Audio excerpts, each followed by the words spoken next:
নমস্কার সবাইকে, শুভ শিবরাত্রি। আজকে শিবরাত্রি তো চেম্বার আজকে সকালে ছিল। চেম্বারের পর থেকে আমাদের শিলিগুড়ির মাটিগাড়ার কাছে ওই একটি পুরনো শিব মন্দির আছে, চাঁদমণি শিব মন্দির বলা হয়। জায়গাটার নাম চাঁদমণি। চা বাগানে ঘেরা, জঙ্গল ছিল এককালে, এখন অনেক গাছ কেটে দেওয়া হয়েছে। তো পাশেই রোডের কনস্ট্রাকশন হচ্ছে বলে প্রচুর গাছপালা কেটে দেওয়া হয়েছে।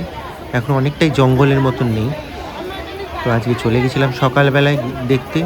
প্রচণ্ড ভিড় ছিল, মেলা বসেছিল ওখানে, প্রচুর ভক্তের আগমন হয়েছিল। সবাই ভগবান শিবকে জল অর্পণ করার জন্য গেছিল।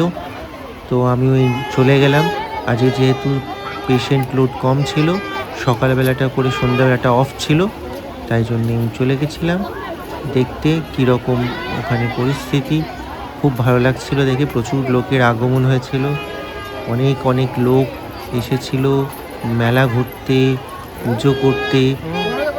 তো আমিও কী করলাম, ওখান থেকে একটি ওই ঘট পাওয়া যাচ্ছিল, ওর মধ্যে ওই যে ঘট আর একটা ওই বেল নিয়ে ভগবান শিবকে অর্পণ করার জন্য লাইন দিয়ে ফেললাম। অনেক বড় লাইন ছিল, বেশি সময় লাগেনি, কিউটা অনেক বড় ছিল। দেখুন এই যে বড় কিউ, একদম লম্বা করে ঘুরে দুটো লাইন ছিল।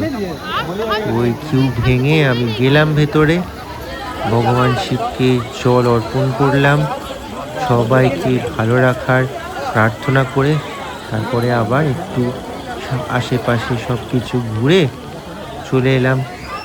আর মাঝে মাঝে একটু একটু করে ভিডিও করে নিচ্ছিলাম আপনাদের জন্য, যাতে আপনারাও দেখতে পান, আমিও দেখতে পাই যখন মন হবে। এই যে দেখুন, এখানে একটা বড় গাছ ছিল, ওটা কেটে দিয়েছে দেখছি। জায়গাটা কিন্তু আরও জঙ্গল ছিল, এখন দেখছি অনেক কম গাছ, প্রচুর গাছপালা কেটে দিয়েছে। যাই হোক, এই যে শুনবেন আপনি, রিসেন্টলি আমাদের ওয়েস্ট বেঙ্গল গভর্নমেন্ট সিএম একটা মহাকাল মন্দির শিলান্যাস করে গেলেন। এটাই নাকি শুনছি ট্রান্সফার করবে ওখানে। জানি না, হোপসো। একজন আমাকে ওখানে লোকাল যে ছিল সেই বলল।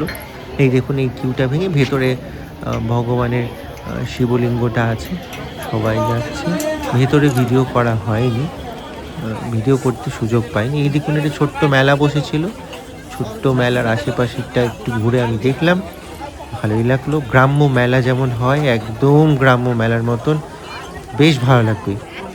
আপনারাও যান, এটা দুদিন থাকবে, আজকাল একদিন থাকবে। Thank you.